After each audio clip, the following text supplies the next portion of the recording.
So today I have the honor of introducing our Armstrong Award winner, Mr. Thomas Suddes, class of 1971. The Armstrong Award is conferred on an alumnus, living or deceased, who is a current or former employee of the university and has rendered distinguished service to the university. So before I go to mine, this is the true joy in life. Being used for a purpose recognized by yourself as a mighty one. Being a force of nature instead of a feverish, selfish little clod of ailments and grievances, complaining that the world will not devote itself to making you happy. I'm of the opinion that my life belongs to the whole community, and as I live it, my privilege is to do for it whatever I can. I want to be thoroughly used up when I die, for the harder I work, the more I love. I rejoice in life for its own sake. Life is no brief candle to me. It is a sort of splendid torch, which I have a hold of for a moment, and I want to make it burn as brightly as possible before handing it on to future generations. George Bernard Shaw. Tom was nominated by Brendan Maher, and in his nomination we read, "An esteemed institution such as the University of Notre Dame is often associated with historical figures of almost mythical status. However, I would attest that behind the headlines, it is the unsung heroes that feed the soul of our alma mater. Tom Suddes is such a hero." So I tried to dig into the story of Tom, the character of today's honoree, and I interviewed some of his former boxers and business associates. I learned that Tom often said, "Wealth is an abundance of things you value." So I tried to figure out what does he value, and I found 5 themes that ran from all of the conversations I had.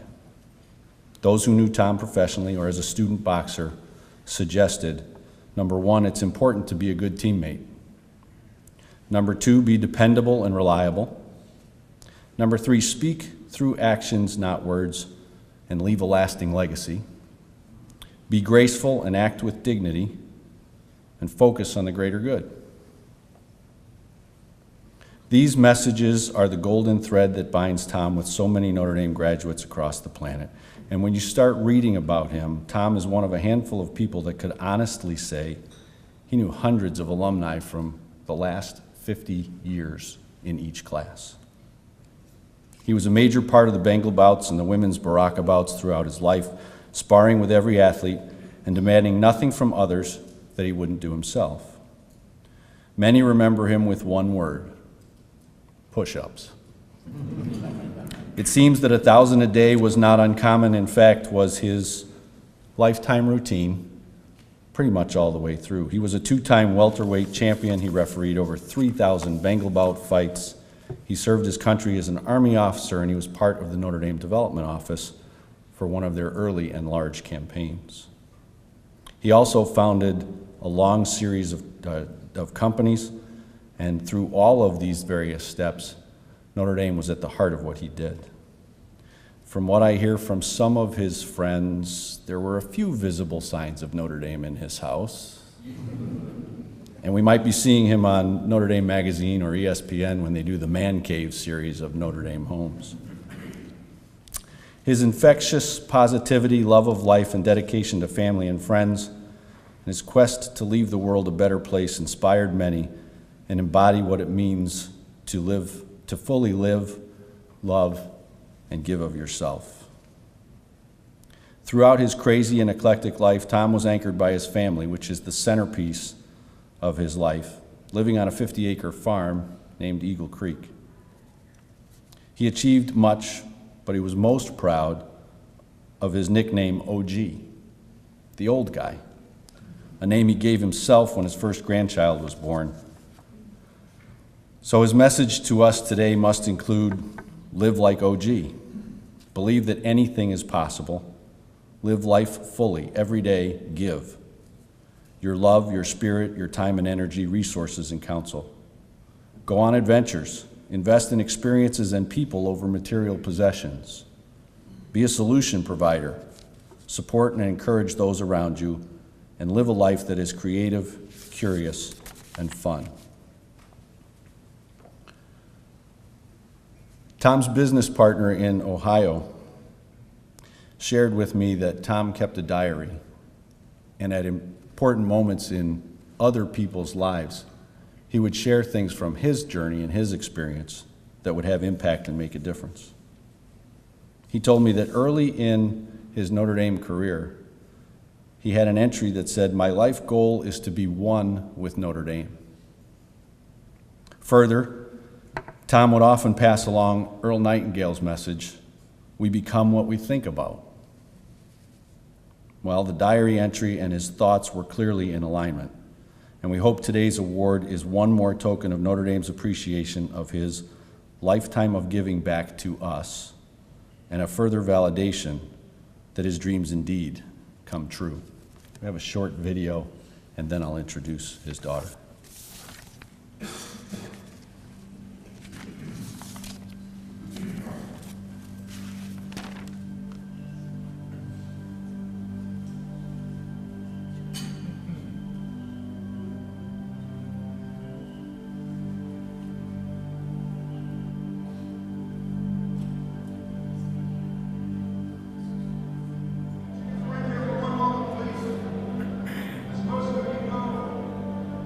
Bengal Bouts is supported with missions, the Holy Cross missions, now in Bangladesh, working on Bengal since its founding in 1931.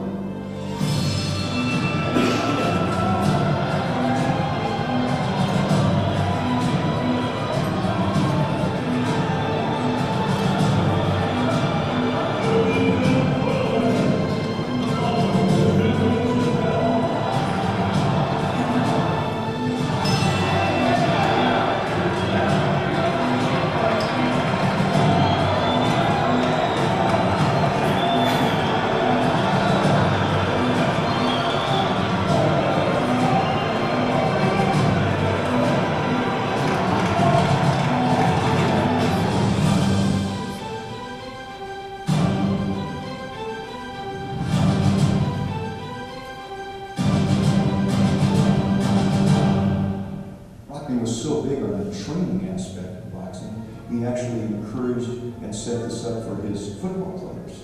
Legendary coach, winningest percentage of any coach in college or pro history and all that stuff. But here he is, he decides that boxing is the best off-season training workout for his team. I truly believe one of the reasons that Rodney, and of course everybody since then, has used boxing as this terrific off-season workout if you were the football coach. For us, it's about three things. It's the physical. It's the best possible physical workout you can have. Rodney knew that. The second part of that, though, is that it's also all about the discipline, the mental attitude that you have to have as a boxer. And the third part, and I'm sure Rodney picked up on this, as he's famous for all of his halftime speeches, was really about the heart. It was about courage, the ability to get in the ring.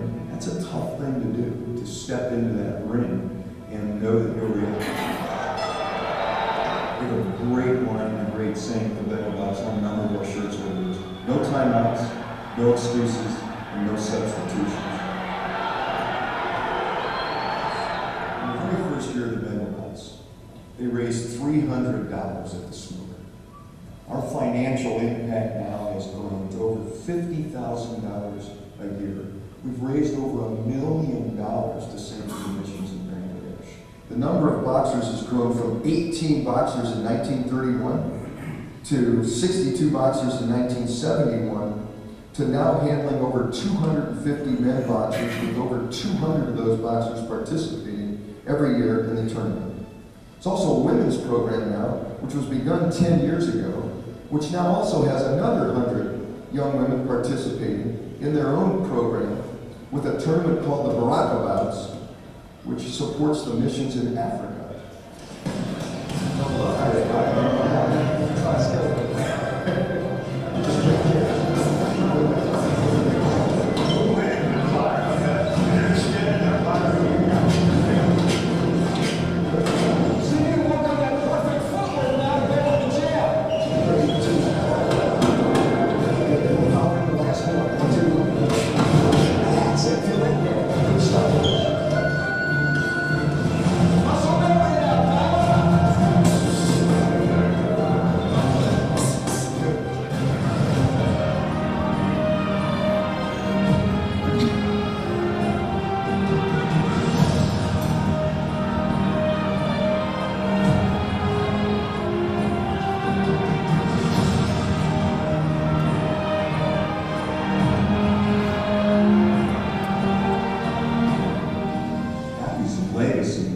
lives on with each of us and each of them in this strong statement that he made early on in the program. Strong bodies fight so that weak bodies may be nourished. And I don't think Natalie would have any idea how strong those words and what they mean now, what they mean to us today.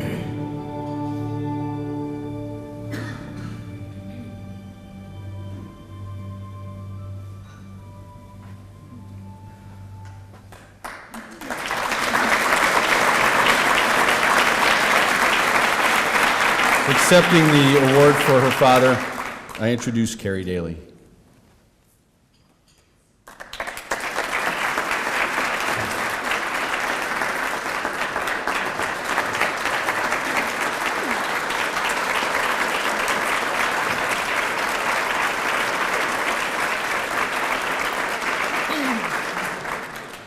Thank you very much. I'm being introduced as Carrie Daly, which my husband would really like, but he's not even here. I don't get credit for this. I go by Carrie Suddes. I'm Tom's middle child of 5. So first, just want to say thank you very much to the university, and very honored to accept the award on behalf of my dad. My mom is here, Trudy.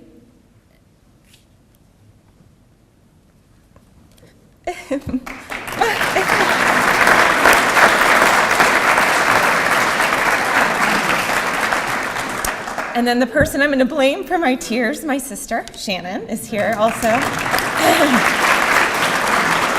Sorry, you'll have to, I'm usually much better at this. It's nice to see his face and hear his voice, but it brings up a little bit of emotion, as you can imagine. I wish he was here to do this, because he would probably do a much better job of accepting this award. Is there anyone actually here that knew my dad, or is there? There's a few, okay. All right, so that actually takes a little bit of pressure off. It's hard to capture the spirit of my dad, because he was kind of larger than life in a lot of ways. And I imagine there are people who could do a better job of talking about his days at Notre Dame. I'm not actually an alum, but I feel like I am. We spent a lot of time running around this campus when we were kids. So we were all born here in South Bend and lived here for quite a bit of time. He would tell us a few stories about his time here, and he was pretty mischievous. You know, we knew that when we were growing up, but I think he renovated his room actually at Holy Cross Hall, which I don't think went over very well with people. I mean, when I say renovated, I think he took down walls. I don't know. He was a true character. He would tell us stories of, you know, he and his friends would dress up in dark clothing and wait by the cemetery and scare people late at night. So I'll tell you better stories than that as far as what this place meant to him, but you should know he was a very fun-loving person and very, just an amazing person to be around. I know there are people who could do a better job. You know, my perspective is one of his daughter. I also had the pleasure of working with him for most of my adult life. I think a big part of that was because of he believed in taking his kids to work. So I started going to work with him literally as a really small kid, and a lot of that involved being here on campus. So, you know, one of the things that this place had such a profound impact on him, and therefore, of course, on me, and as you saw in the video, hundreds and hundreds of other young people through the boxing program. He used to say that he was admitted to Notre Dame late. So I don't think he got his acceptance letter until August of when he was supposed to be starting, basically. And so he used to say, I have no idea how I got in, and I have absolutely no idea how I got out. So I don't think he was, you know, the best student. But he really, truly loved this place, and I believe, you know, the person that he became later in life had so much to do with getting that acceptance letter in August of that year. He married my mom. They were high school sweethearts his junior year, and they went away to Fort Benning for a few years when he was in the Army. And he really wanted to come back to Notre Dame, so he took on this role as the boxing coach, you know, and unfortunately he found out it only paid about $1,100 a year. And there were 2 kids, I was on the way, so that wasn't really going to cut it, which is how he ended up in the development office. Again, I think these are the moments that really created and crafted the person that he was. So when he landed in the development office, this was, in the late 70s, and he was mentored by some really amazing people. He spoke often of Father Hesburgh and Frank Sullivan, and you saw him quoting Nappy in the video. And these are some of the people that, really shaped his perspective on life and work and doing what you love and finding your purpose. When we were little, there's so many fond memories I have. We grew up in a house just across the street here, so we got to come over and have ice cream at the Huddle and spend time in the ACC at boxing practice and feeding the ducks and going to mass and all of that stuff. So although I'm not an alum, like I said, there are so many fond memories just walking on campus when we're here, and it's always a pleasure to be back. We would visit my dad a lot in his office in the administration building. So when he worked in the development office, he worked under the dome, which of course we thought was pretty darn cool. And we spent so much time here on campus when he was coaching the boxing program. So we would actually go to practice with him.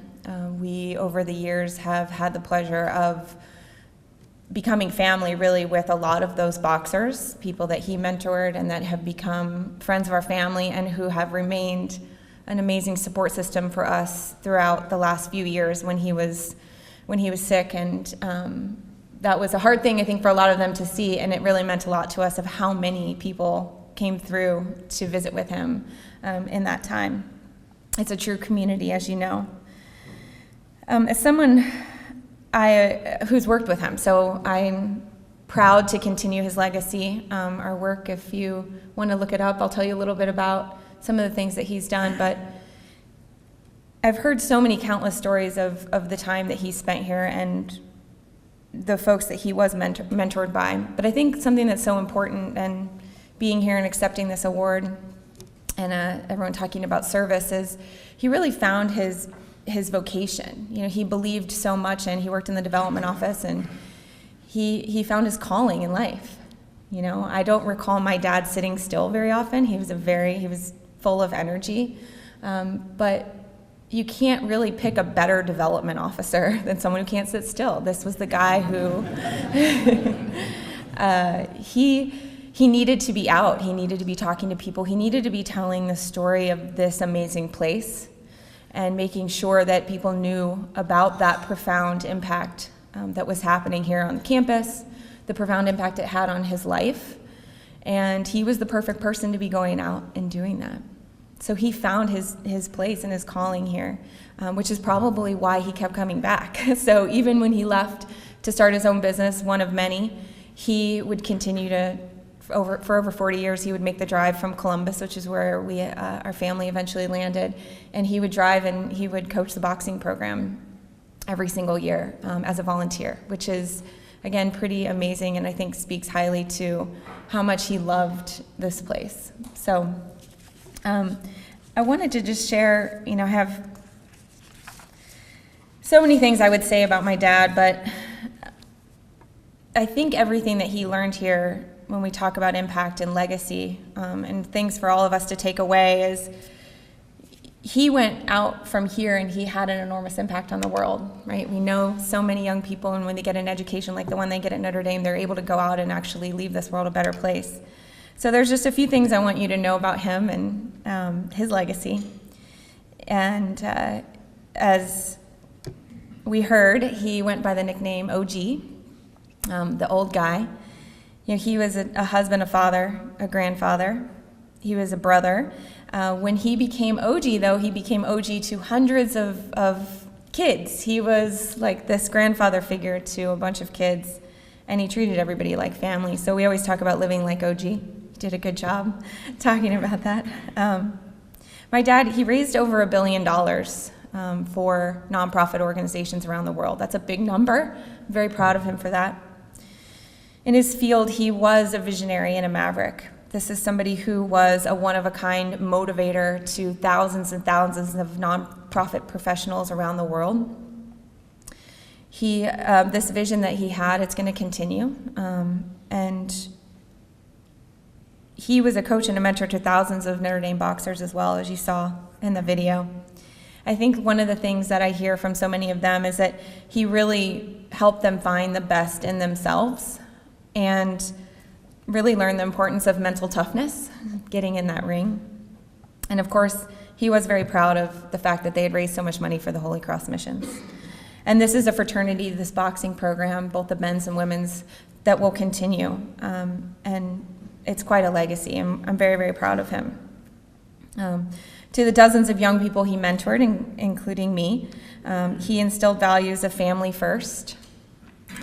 He really spoke a lot about designing your life and doing what makes you happy, which sounds trite, but he was a guy who did exactly that. He found a way to do that every single day. And finally, he talked a lot about giving more than you get. So we started off today just talking about the spirit of generosity and giving. This was a guy who gave away literally everything he had. He gave away his time, his energy, his money, his resources. And I think that that's something that I will always remember about him and carry on as well. So, again, thank you. I don't think you could have picked a better person to honor. Thank you to Brendan, I think, who might be here, for nominating my dad in such a wonderful way. He was the best dad. You know, he was an inspirational coach. He was an entrepreneur, a guy with boundless energy for life. He was a true example of a proud and generous Notre Dame alum, someone who lived his life in service to others, and he did truly leave the world a better place. So thank you very much.